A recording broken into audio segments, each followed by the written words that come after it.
विरोधात त्यांनी अतिशय खालच्या लेवलला जाऊन बोलले, छत्रपती संभाजी राजांच्या साठी अतिशय खालच्या लेवलला जाऊन तो माणूस बोलला आणि त्याला तिथं सिक्युरिटी दिली, पोलीस प्रोटेक्शन त्याच्या घराला दिलं. त्या पोलीस प्रोटेक्शनच्या मधून निघून तो मध्य प्रदेशमध्ये जातो. आता मध्य प्रदेशमध्ये भाजपचं सरकार, इथं सुद्धा भाजप मित्र पक्षाचं सरकार. मग इथून एखादा फोन तुम्ही भाजपच्या मुख्यमंत्र्याला मध्य प्रदेशचा फोन करून त्या कोरटकरला पकडायला अध्यक्ष महोदय काय जाते. तसंच तो राहुल सोलापूर कोण लागला, छत्रपती शिवाजी महाराजांच्या बद्दल काय काय नाही बोलला आणि 10 दिवसानंतर त्याला पुणे महानगरपालिकेमध्ये पद दिलं. अहो काय करतोय आपण, म्हणजे महामानवांच्या विरोधात बोललं तर तुम्ही त्यांना आवड करता, बक्षीस देता. ही प्रथा अध्यक्ष महोदय योग्य ठरणार नाही. मुख्यमंत्री आणि सगळे मंत्री हे आता छावा पिक्चर बघण्यासाठी गेलेले आहेत. ठीक आहे, सगळ्यांनी बघितला पाहिजे, आम्ही सुद्धा बघितलेला आहे. पण अध्यक्ष महोदय आमचं एवढंच म्हणणं आहे की छावा पिक्चर बघत असताना छत्रपती संभाजी राजांच्या बद्दल हा प्रशांत करोटकरच्या खालच्या लेवलला जाऊन बोलला असेल तर त्याला जेलमध्ये पुढच्या 2 दिवसामध्ये टाकलंच पाहिजे आणि त्या सोलापूरला सुद्धा टाकलंच पाहिजे अशी आमच्या सगळ्यांची मागणी. अध्यक्ष महोदय इतका मोठा माणूस आहे, सीबीआय आणि ईडी यांनी ज्या गाड्या त्या ठिकाणी अध्यक्ष महोदय ह्या ताब्यात घेतल्या होत्या, तो जो कोण काय त्याचं नाव मोठेवार 4000 कोटीचा घोटाळा केलाय, त्याच्या गाड्या ह्या ईडी आणि सीबीआय कडे होत्या. पण हे कोण वापरते अध्यक्ष महोदय, हा कोटेवार वापरतो. काय नाव आहे कोरटकर. मी इतकं मूर्ख माणूस आहे की त्याचं नाव सुद्धा आठवत नाही अध्यक्ष महोदय.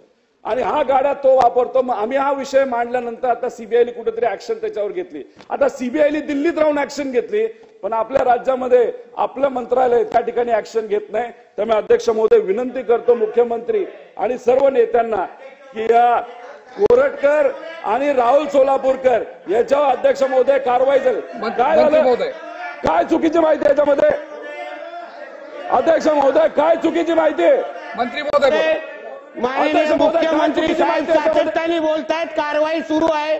अहो महाराजांना जाणता राजा बोलू नका हे कोणी म्हटलं हे पहिल्यांदा विचारा. हे मोठ्या शिवाजी महाराजांबद्दल मोठा प्रेम दाखवतायत ना. अध्यक्ष महोदय यांचे नेते राहुल गांधी हे जयंतीच्या दिवशी बोलतात काय श्रद्धांजली द्या आणि हे छत्रपती शिवरायांच्या बद्दल बोलणार का, हे आम्हाला शिकवणार. यांचे महाराव ज्ञानेश्वर महाराव आमच्या स्वामी समर्थांबद्दल उलटा बोलत असताना त्या ज्ञानेश्वर महारावाबद्दल बोलायचं नाही आणि हे आम्हाला शिकवणार. अध्यक्ष महोदय यांना त्याला सांगा की बाहेर जाऊन ज्ञान पाजवायला सांगा. आमचं सरकार अध्यक्ष महोदय आमचे सरकार योग्य पद्धतीने कारवाई करते. जो छत्रपती शिवाजी महाराजांबद्दल बोलेल त्याला आमचं सरकार सोडणार नाही, हे आमची भूमिका आहे. आम्हाला काय शिकवत आहे, जाणता राजा कोण म्हणू नये सांगा, विचारा. आपल्या आजोबांना जाऊन विचारा पहिला, आपल्या आजोबांना जाऊन विचारा पहिला. आम्हाला काय शिकवत आहे, आम्हाला शिकवता काय, जाणता राजा म्हणू नका पहिला आपला. सन्माननीय सदस्य खाली बसून घ्या. सर्व सन्माननीय सदस्यांनी खाली बसून घ्यावं. आम्हाला सांगू नका उगाचच्या चुकीची माहिती येता का आम्हाला. पहिला जाऊन आपल्या आजोबांना जाऊन शिकवा. उगाचच्या इथे बोल बडबडत नाही करायचं. आमचं सरकार अध्यक्ष महोदय छत्रपती शिवाजी महाराज सन्माननीय सदस्य बसून घ्या. तुम्ही बसून घ्या. आमचं सरकार आमच्या देवाभाऊचं सरकार सोडणार नाही हा शब्द आम्ही तुम्हाला ते देतो. आणि हे आम्हाला शिकवतायत कुठे, हे आम्हाला जाणतात. छत्रपती शिवरायांना जाणता राजा म्हणू नका कोण म्हटलेलं बोलायला विचारा. राहुल गांधी जयंतीच्या निमित्ताने श्रद्धांजली वाहतात आणि आम्हाला शिकवतात. जितेंद्र आव्हाड त्या कार्ट्या औरंग्याबद्दल तो बोलतो औरंग्या होता म्हणून शिवाजी महाराज होते, हे आम्हाला शिकवणार. यांना सांगा विषयावर बोलायला. सर्वसामान्य सदस्य लागेल कर्जतला, स्वतः कधी रायगडला गेलेले होते का, आम्हाला शिकवतात. अध्यक्ष महोदय मुद्द्यावर बोलायला सांगा. बसून घ्या सन्माननीय सदस्य. आम्ही ऐकतोय गपचूप, जास्त बोलायला नको. पंडित जवाहरलाल नेहरू बोला. हो, राहुल गांधी जयंतीच्या दिवशी श्रद्धांजली वाहताना काय बोलत नाहीत आणि आम्हाला शिकवतात काय, आम्हाला शिकवतात.